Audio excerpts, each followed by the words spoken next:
Welcome to the world behind midnight. Tonight, we uncover something that should have stayed buried. If you're hearing this, it's already too late.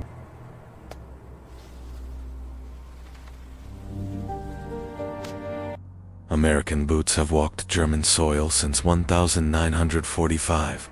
Thousands of soldiers stationed across dense forests and forgotten training grounds. Most return home with stories of discipline and duty, but some carry memories they can't explain. Memories of something that doesn't belong in any official report.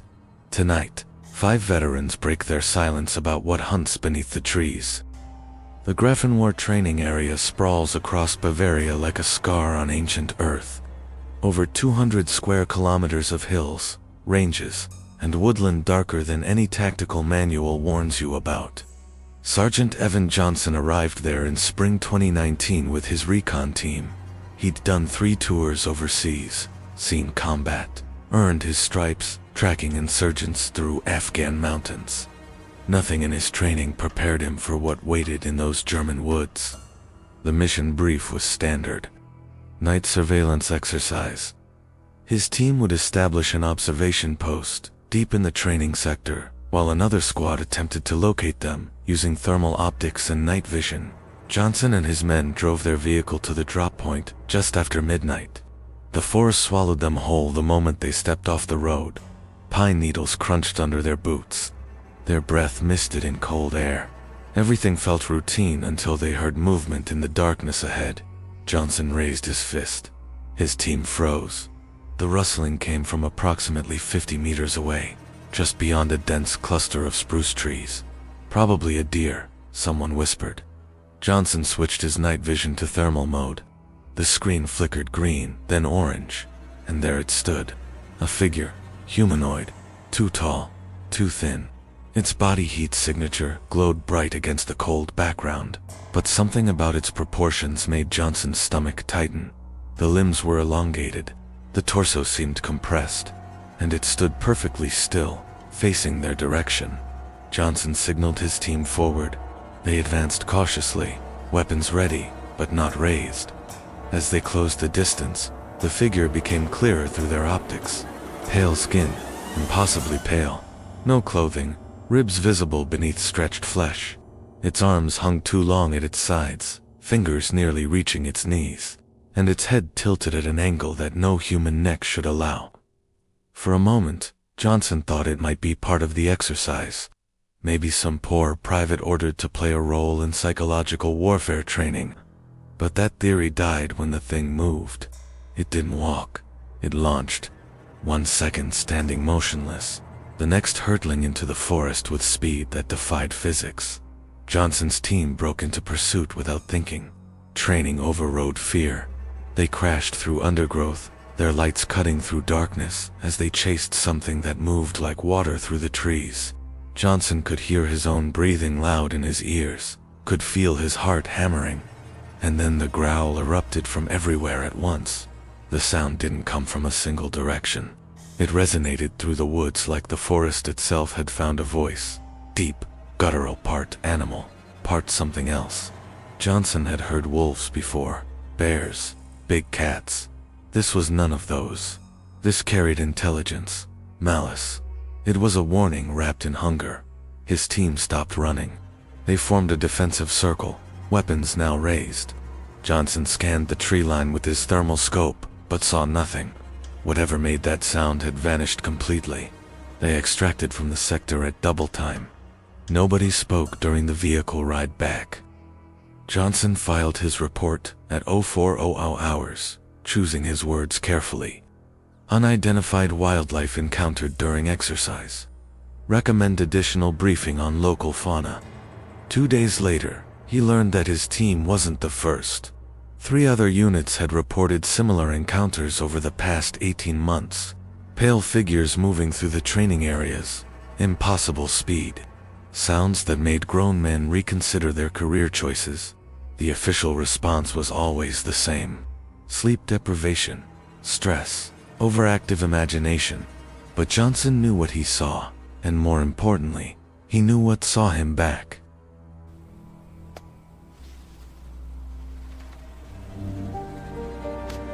Staff Sergeant Michael Torres never believed in folklore. He grew up in Brooklyn, where the only monsters were human. When his unit deployed to a small base near Kaiserslautern in 2021, he treated the local legends with the respect city boys give ghost stories. None at all. That changed one winter evening when he decided to explore the German countryside during his leave. Torres rented a car and drove east toward the Rhine Valley. The landscape was beautiful in that stark, cold way that winter landscapes are. Bare trees, gray sky, villages that looked like they'd been frozen in time for centuries. He stopped in a small town whose name he never quite caught. The kind of place with one ghost house, one church, and more history than people. Torres found a room above the tavern and spent his first evening drinking with the owner, an old man named Friedrich, who spoke careful English. Friedrich was friendly enough. He poured good beer and told stories about the town's past, Roman ruins nearby, medieval trade routes, the usual European small-town narrative. But when Torres jokingly mentioned the werewolf legends he'd heard from other soldiers, Friedrich's demeanor shifted. The old man set down his glass slowly. His eyes went distant. He said that some stories aren't legends. Some stories are warnings that people stopped heeding. Torres leaned forward, intrigued. Friedrich began to speak in a lower voice. He explained that 3 villages once occupied this valley. This was centuries ago, during a time when the forest was much larger and the people much fewer. One summer, preparations were underway for a harvest festival. All 3 villages would gather for feasting and celebration, but on the day of the festival, a child stumbled into the central village. A little girl. She was covered in blood from head to foot. The villagers rushed to her aid. The child died within minutes, despite their efforts. But before she passed, she managed to convey what happened. Something had attacked her village. Something massive and savage. The villagers armed themselves with whatever weapons they could find. Pitchforks, axes, hunting rifles. They formed a group of about 30 men and set out toward the girl's village. Along the way, they passed several farms. Each one had been destroyed. Livestock slaughtered with brutal efficiency. Buildings torn apart. Bodies scattered like broken dolls. When they reached the second village, they found complete devastation. Not a single survivor. Blood painted the walls of homes. The smell was overwhelming. The hunting party pressed on toward the third village, hoping against hope that someone had survived. At first, the scene appeared the same. Total annihilation. But then they heard sounds coming from the largest building in the village center. A structure that served as both meeting hall and shelter during storms. Something was moving inside. The men called out. Instead of a human response, a howl erupted from within the building. It was a sound that Friedrich said still echoed in the valley's memory. The hunting party tried to force the door open. One man charged forward and was immediately thrown backward through the entrance with such force that his ribs shattered. The door slammed shut. Terrified and enraged, the villagers made a desperate decision. They set fire to the building and watched it burn completely to ash. Nothing emerged from the flames. Torres listened to this story with growing fascination. He asked Friedrich if he believed it actually happened. The old man gestured toward the window. He said that people in the valley don't go out after dark without reason. They keep their doors locked. They watch the tree line, and they never, ever speak the creature's name without crossing themselves first. Torres thought this was charming superstition, until Friedrich's expression changed completely. The old man was staring past Torres toward the window. His face had gone pale. Torres turned and looked outside. The tavern sat on a slight elevation, giving a view across a small field toward the forest edge. The moon was bright that night, illuminating everything with silver light. And standing at the tree line was something that made Torres's blood freeze. It was enormous, easily 7 or 8 feet tall. Its posture was wrong. The proportions were wrong. It stood on 2 legs but hunched forward like it was more comfortable on 4. Torres could make out details that his mind rejected. A canine head, ears that swiveled independently, a snout that opened slightly, revealing teeth that caught the moonlight. Its shoulders were broad and powerful, covered in dark fur, but its arms ended in hands. Long-fingered hands with claws. The creature was sniffing the air. Its head moved slowly from side to side, as if sampling the wind for scent. Torres felt his hand move toward his sidearm before remembering he'd left it back at base per local regulations. Friedrich grabbed Torres's shoulder and pulled him away from the window. The old man's grip was surprisingly strong. He hissed one word, "Inside, now." Torres didn't argue. They moved quickly away from the window, and Friedrich locked the tavern door. Within minutes, Torres heard vehicles approaching, multiple vehicles. He risked a glance through a side window and saw German police pouring into the area. But these weren't regular officers. They carried military-grade weapons, G-36 assault rifles, combat shotguns. Their movements were tactical, practiced. They spread out and began searching the forest with the efficiency of a special operations unit. The search lasted nearly 3 hours. Torres and Friedrich watched in silence as the officers swept through the woods with flashlights and thermal equipment. When they finally withdrew, Torres noticed them doing something strange. Several officers were carefully examining the ground near the forest edge. They kicked snow and dirt over certain areas, deliberately obscuring something. Torres had done enough cover-up operations in his military career to recognize one when he saw it. Whatever those officers found, they didn't want civilians seeing it.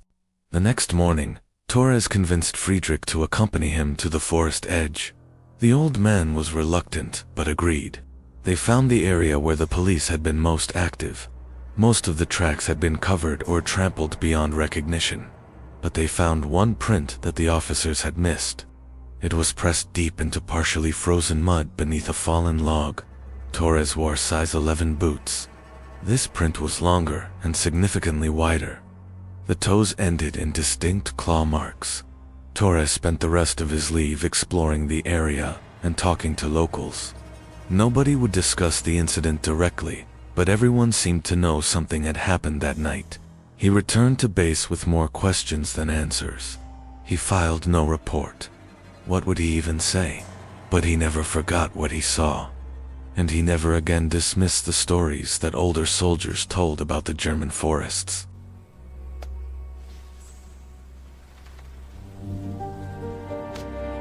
Corporal Daniel Reeves thought guard duty at Hahn Air Base was the easiest assignment he'd ever pull. The base sat in western Germany near the town of Wittlich, a quiet posting far from any combat zone. Most nights consisted of walking the perimeter, checking buildings, and fighting boredom. The biggest threat was usually falling asleep on your feet. That assessment held true until the autumn of 2017, when Reeves pulled a midnight shift that redefined his understanding of danger. The night started normally. Reeves and his partner Jensen were assigned to patrol the southern sector of the base. This area bordered a dense forest that stretched for miles into the Hunsrück Hills. Around 2,300 hours, they received a radio call from another patrol. 3 deer had been found dead inside the fence line near the ammunition storage area. Reeves and Jensen were instructed to secure the scene until the forestmeister could arrive to remove the carcasses.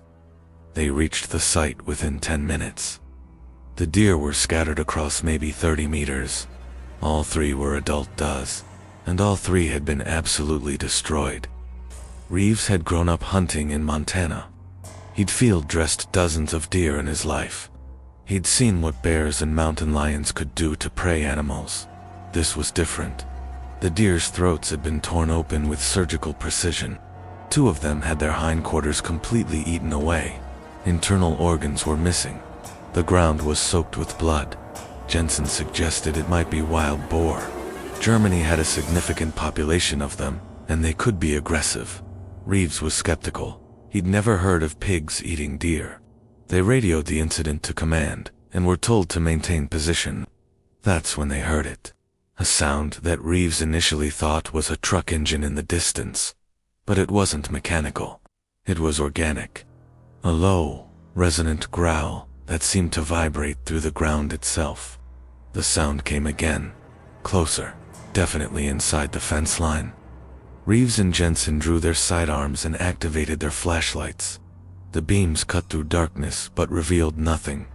Command radioed back, asking if they'd heard the sound.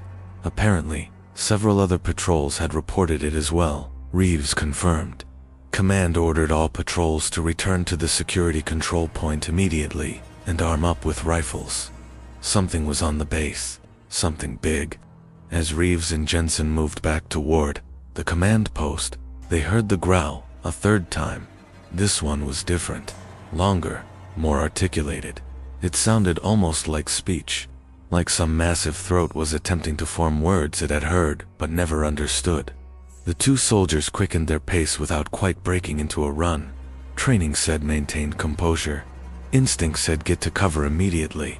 They were maybe 50 meters from the security building when Jensen grabbed Reeves's arm and pointed toward the fence line. Something was moving parallel to them in the darkness. Something large enough that they could track its motion by the way it disturbed the shadows. Reeves raised his flashlight, but Jensen knocked it down. "No light," he hissed. "Don't let it see us clearly." They continued moving, now definitely running. Behind them, the creature matched their pace effortlessly. Reeves could hear heavy footfalls, could hear breathing that sounded like wind through a cave. They reached the security building and hammered on the door until it opened. They practically fell inside. The building held about 8 other personnel. Everyone looked spooked. Command had issued M16 rifles to the patrol leaders, but regulations prohibited them from loading the weapons. This was peacetime. Even with something potentially dangerous on the base, they couldn't lock and load without higher authorization. Reeves thought that was the stupidest rule he'd ever heard. One of the other soldiers suggested it might be a dog. A really big dog. Maybe something escaped from the canine unit. Reeves had seen the base's military working dogs. This was not a dog. Command radioed that the Forestmeister had arrived at the gate. Reeves volunteered to escort him to the dead deer. Anything was better than sitting in the building waiting. He grabbed one of the rifles and headed out with another soldier named Park. They reached the gate and signed the Forestmeister. The man was in his 60s, calm and professional. He carried equipment for collecting animal remains. Reeves briefed him on what they'd found and heard. The Forestmeister nodded thoughtfully and asked Reeves to show him the location. They walked through the base with flashlights, cutting the darkness ahead. The Forestmeister moved slowly, examining the ground as they went. When they reached the dead deer, he spent several minutes photographing them from different angles. He inspected the wounds closely. After a while, he straightened and looked at Reeves. "These were not killed by boar," he said. "The killing method, the precision of the throat wounds, the way the meat was consumed. This was a wolf kill. But wolves were extremely rare in this part of Germany, and they typically didn't hunt this way." Reeves asked if wolves could jump a 9-foot fence. The Forestmeister looked at the fence line, then back at Reeves. He smiled slightly. This one could, apparently. He bagged the deer remains, while Reeves stood guard. The whole time, Reeves felt watched. His eyes kept tracking back to the forest beyond the fence.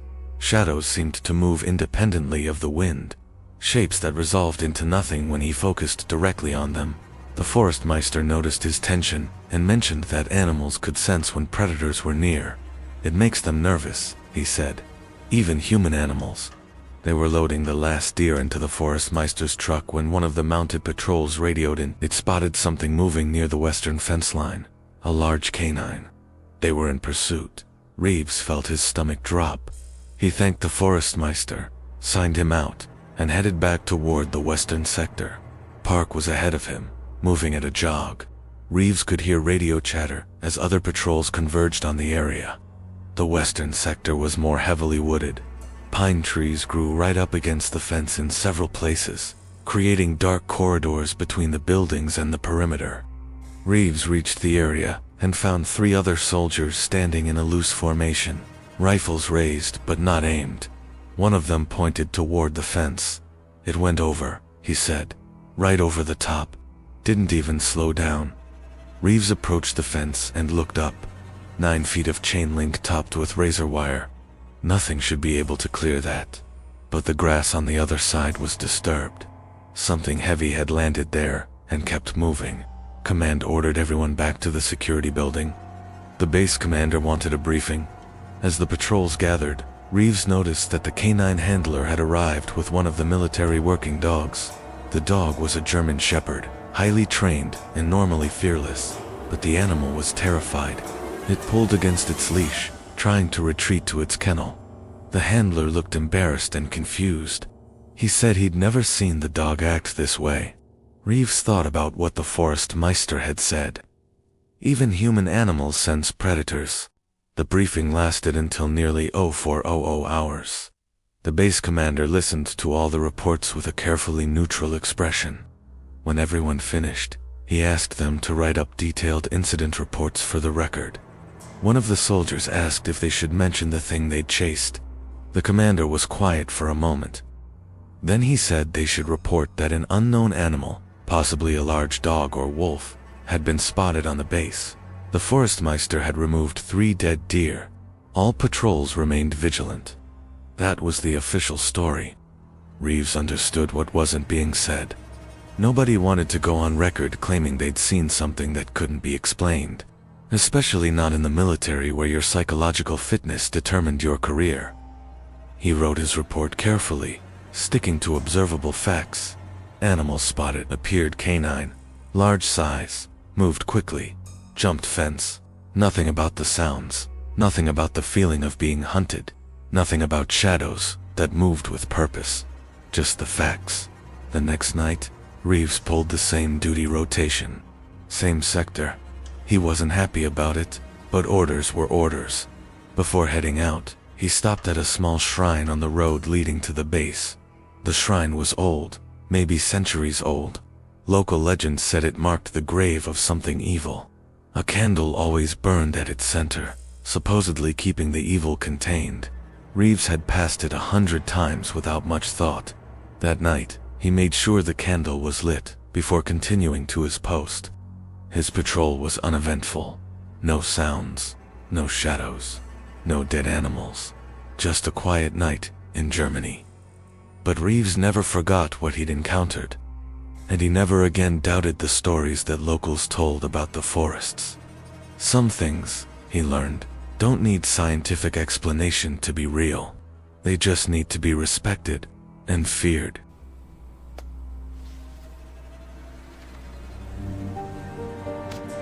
Lieutenant Sarah Chen arrived in Germany with a different mission than most soldiers. She was a linguist, assigned to work with local communities and gather cultural intelligence. Her job involved building relationships with German civilians, learning regional dialects, and understanding local concerns. It was diplomatic work wrapped in a military uniform. She enjoyed it. Germany was beautiful, the people were welcoming, and the assignment felt meaningful. That perspective lasted until she visited a village in the Black Forest region during late 2020. The village was called Steinbach, though Chen would later realize that wasn't its real name. The locals had asked her to use a pseudonym in any official reports.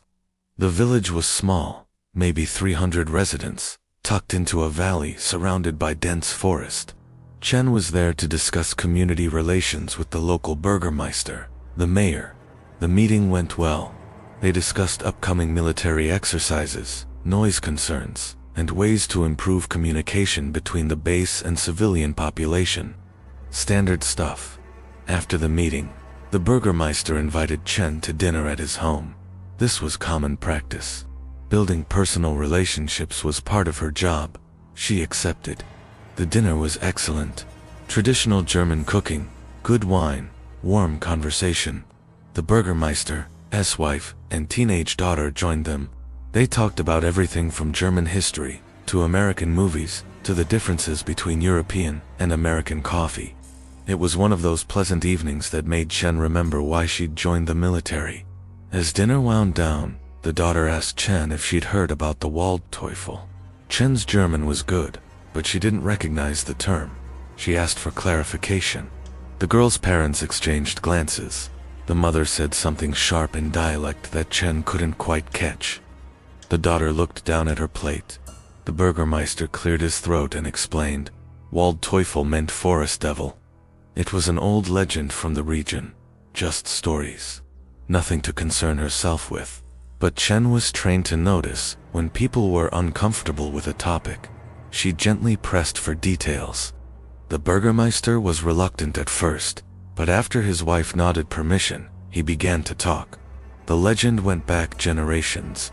The forest surrounding Steinbach was old, truly old. Parts of it had never been logged or developed, and in those deep sections, things lived that had been there long before humans. Most were harmless, but some were not. The Waldteufel was described differently depending on who told the story. Some said it was a spirit, others claimed it was a physical creature, but everyone agreed on certain details. It was large, it hunted at night, it could mimic human voices to lure people into the forest, and it had a particular hatred for anyone who harmed the woods. The Burgermeister explained that the village had rules. Nobody went into the deep forest after dark.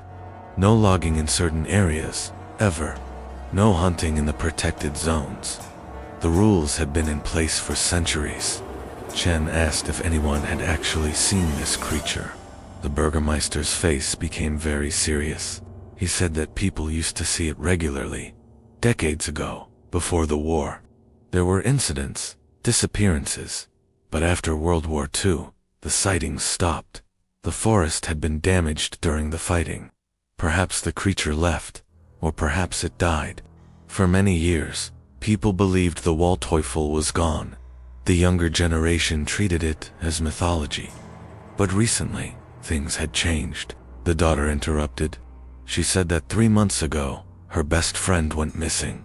The girl had been walking home from a party in the next village. It was a route she'd taken dozens of times. She never arrived. Search parties found nothing. Police investigated. Her phone last pinged near the forest edge, then went dead. There were no signs of foul play, no evidence of an accident. She had simply vanished, and she wasn't the only one.